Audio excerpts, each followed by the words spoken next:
अगर आपको fatty liver है और आप उससे छुटकारा पाना चाहते हैं और आप चाहते हैं कि आपका लिवर पहले की तरह स्वस्थ हो जाए, तो आज मैं जो आपको बातें बताने जा रहा हूँ उनको आप ध्यान से सुनना, आपको बहुत फ़ायदा होगा और अपने फैटी लिवर की रिवर्सल में आपकी जो जर्नी है वो बड़ी इजी हो जाएगी।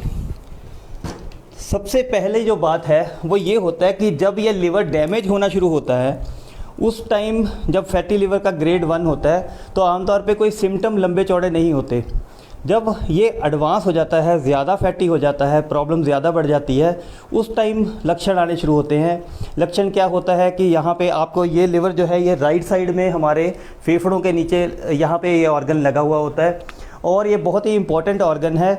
इतना सारे जो भी खाते हैं, जो भी टॉक्सिन्स बनते हैं, जो भी जहर वाली चीज़ें बनती हैं, जो भी ऐसी चीज़ें होती हैं जो हमारे बॉडी को नुकसान करेंगी, ये अपने पे झेल लेता है और इंसान को बीमार होने से बचा के रखता है। तो इसका क्या, जब ये ज़्यादा फैटी हो जाता है तो हमें यहाँ पे पेन होना शुरू हो जाएगा इस एरिए में। फिर कई बार ये पेन जो है ये पीछे शोल्डर में भी जाना शुरू हो जाएगा। कई बार जो है यहाँ एसिडिटी जैसा पेन भी लगने लगेगा। कई बार क्या होता है कि शरीर, थकावट बहुत ज़्यादा रहने लगती है, जल्दी काम करने का मन नहीं करता और शरीर सुस्त होना शुरू हो जाता है। शरीर में कई बार खारिश भी होनी शुरू हो जाती है। तो ये चीज़ें जब सिम्टम्स आने लगते हैं तब बहुत ज़्यादा प्रॉब्लम बढ़ चुकी होती है। तो इसका बेसिकली ये नहीं है कि लिवर में फ़ैट आ गया और ये फैटी लिवर हो गया तो इसका सिर्फ ये फैटी लिवर ही है। फैटी लिवर का मतलब है कि हमारे शरीर ने फंक्शन करना कम कर दिया, उतना काम नहीं कर रहा जितना उसको करना चाहिए था। अब जब आपका लिवर सही से काम नहीं करेगा तो आपकी बॉडी में कॉर्टिसोल लेवल्स बढ़ेंगे।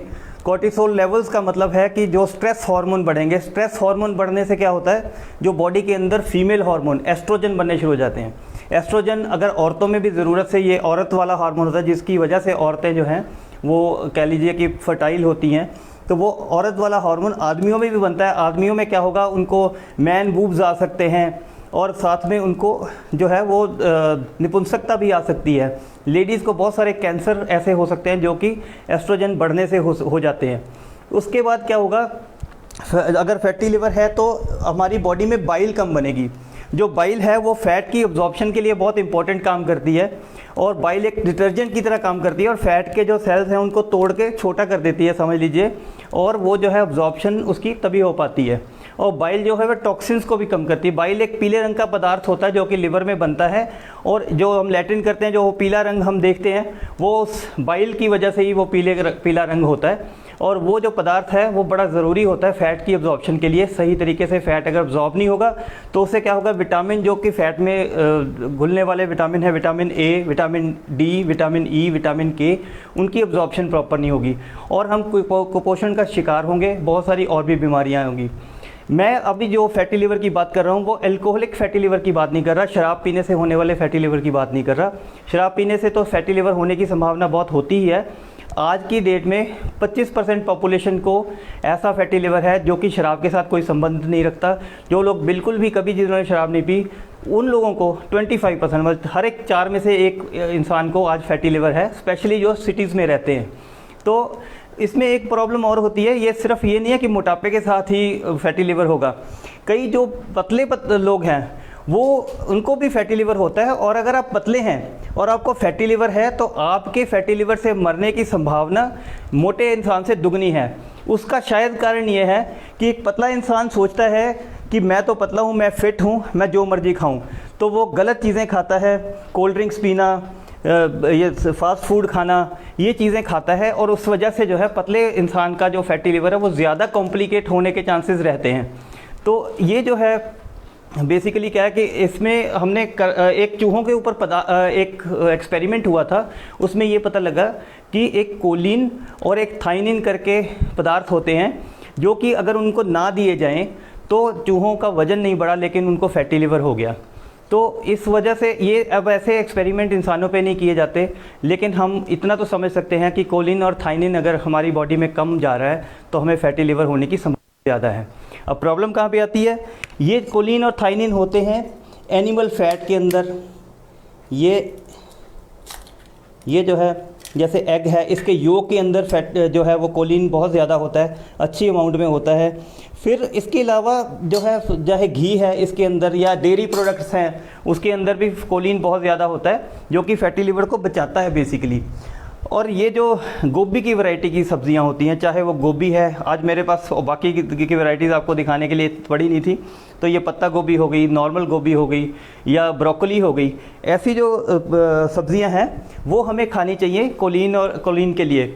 और थाइनिन जो है उसके लिए हमें एनिमल फैट, अगर हम वेजिटेरियन हैं तो हम ये फुल फैट मिल्क भी पी सकते हैं इसके लिए कि हमारी बॉडी में प्रॉपर थाइनिन चला जाए।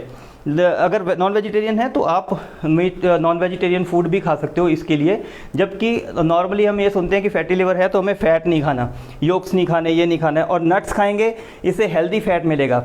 अब हमें हेल्दी फैट की ज़रूरत क्या है? बेसिकली क्या होता है, कोलिन और थाइनिन के से ग्लूटाथियोन बनता है। ग्लूटाथियोन जो है वो शरीर में से जो टॉक्सिन्स हैं, बुरे पदार्थ, उनको निकालने के लिए बड़ा इंपॉर्टेंट एंटीऑक्सीडेंट है। अगर हमारे अंदर ये दोनों पदार्थ नहीं होंगे तो वो निकलेगा नहीं।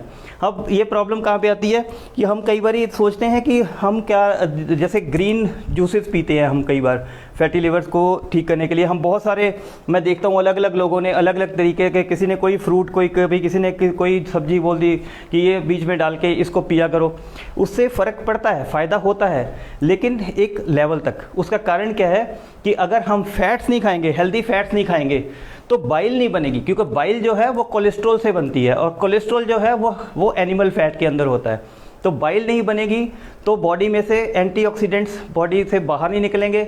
और इंटरेस्टिंगली जो कोलेस्ट्रॉल के स्टोन्स बनते हैं गाल ब्लैडर के अंदर, वो भी बाइल के द्वारा बाहर निकाले जाते हैं। कोलेस्ट्रॉल के स्टोन तब बनते हैं अगर बाइल प्रॉपर्ली नहीं बन रही है, तो बाइल भी कोलेस्ट्रॉल से बनती है। तो इसलिए एक कॉन्ट्रेरी लगता है देखने में, लेकिन बात ये सच है कि अगर हमारे कोलेस्ट्रॉल कम खाएंगे तो kidney stones, gall bladder stones बनने के चांसेस ज़्यादा रहेंगे। फिर हमने क्या करना है कि अब आपको मैं इस चीज़ का सभी का सार बताने लगा हूँ कि हमने अपने फूड के अंदर जो कार्बोहाइड्रेट्स हैं, चाहे वो गेहूं से आ रहे हैं, मैदे से आ रहे हैं, राइस से आ रहे हैं, चीनी से आ रहे हैं, गुड़ से आ रहे हैं, वो मिनिमाइज़ कर देने, जितना कम खाओगे। क्योंकि कार्बोहाइड्रेट जो एक्स्ट्रा बॉडी के अंदर जाएगा वो लिवर में जाके फैट में स्टोर हो जाता है, और थोड़े टाइम के लिए तो लिवर उसको स्टोर कर लेता है, लेकिन वो बार बार अगर हम ज़्यादा कार्बोहाइड्रेट खाएंगे, बॉडी से यूज़ नहीं हुए, तो वो हमारी बॉडी में फैट जो है लिवर में स्टोर होके वो फैटी लिवर बना देगा। तो इंटरेस्टिंगली जो फैट आपको उतना ज़्यादा प्रॉब्लम नहीं देगा जितना कार्बोहाइड्रेट्स देते हैं। फिर हमने क्या करना है, दूसरा बात जो बड़ी इंपॉर्टेंट मैं बताना चाहता हूँ वो ये है कि इंटरमिटेंट फास्टिंग। जैसे कि आपको जो आपका ईटिंग विंडो है वो 8 घंटे का होना चाहिए सारे दिन में। अगर आपने पहला मील जो है वो 11 बजे खाया है तो लास्ट मील जो है वो 7 बजे खा लें। आप ये ध्यान रखें कि एक तो ये तरीका कर सकते हैं कि ब्रेकफास्ट आपने जितने बजे खाया है उसके 8 घंटे बाद आप खाना बंद कर दें।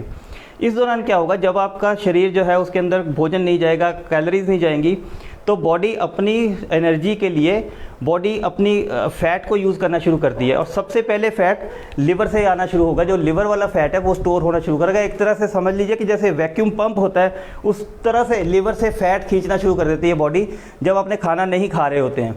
तो 16 घंटे तक आप ऐसा समय होना चाहिए जब खाना नहीं खा रहे हैं, और 8 घंटे इतना समय होना चाहिए जब आप खाना खा रहे हैं। ये बहुत ही इंपॉर्टेंट पॉइंट है, और जो भी इसको फॉलो करता है उसको फैटी लिवर से छुटकारा मिलने में बहुत ज़्यादा हेल्प मिलती है। मैं एक आहार विशेषज्ञ हूँ और आयुर्वेदिक डॉक्टर हूँ। मुझे कंसल्ट करना हो तो ये नंबर है, इस पे आप व्हाट्सएप मेरे से अपॉइंटमेंट फिक्स कर सकते हैं। वीडियो देखने के लिए धन्यवाद।